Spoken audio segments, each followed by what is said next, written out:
All right, so Bitcoin, huh? Seems like everyone's talking about it these days, but where did it all begin? That's what we're diving into today, the origins of Bitcoin.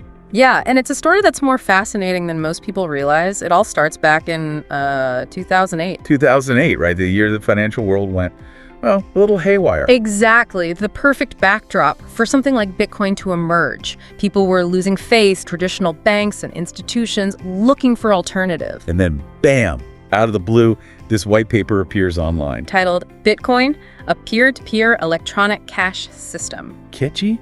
Though I gotta be honest, those terms, peer-to-peer electronic cash, it's not exactly everyday language. What exactly did this mysterious Satoshi Nakamoto, the author of the paper, actually propose? Well, think about it this way. Imagine sending money to someone anywhere in the world instantly with no banks involved. No banks. So like cutting out all those fees, the waiting periods, all that. All of it. That's the electronic cash part, digital money, essentially. Yeah. But the peer-to-peer aspect is what really makes it revolutionary. Okay, I'm listening. It means transactions happen directly between users. No middlemen. Just you and the person you're sending money to. Wow, it's pretty radical, isn't it?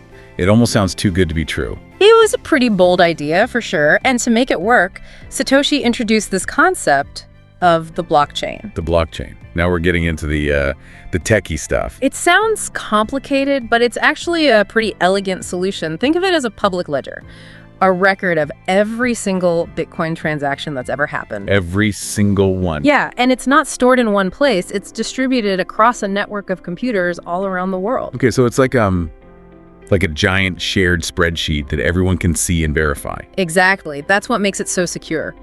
No single entity controls it. If you want to tamper with the blockchain, you'd have to hack into countless computers simultaneously. Which I'm guessing is pretty much impossible. Pretty much. This decentralized, transparent system is what gives Bitcoin its resilience. So, back to this white paper, right?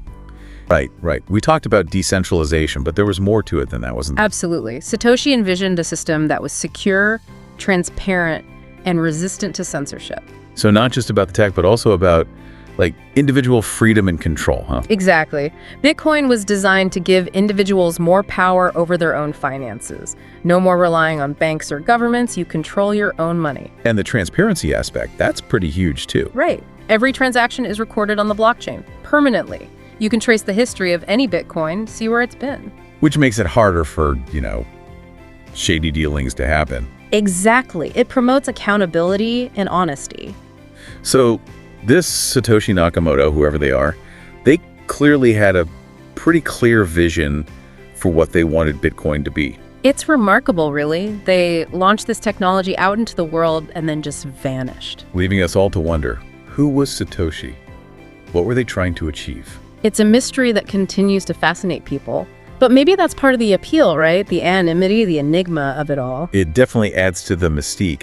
But honestly, the more I learn about Bitcoin, the more I think it's less about who created it and more about what it represents. You're absolutely right. It's about a new way of thinking about money, about power, about the way we interact with each other financially.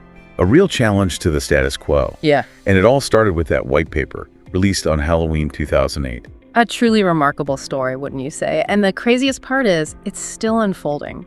It really makes you wonder, where will Bitcoin go from here? What impact will it have on the world? What do you think? That's a question for each of us to consider, isn't it? And that's where we leave it for today. Keep exploring, keep questioning. The world of Bitcoin has plenty more to reveal. See you next time. Bye for now.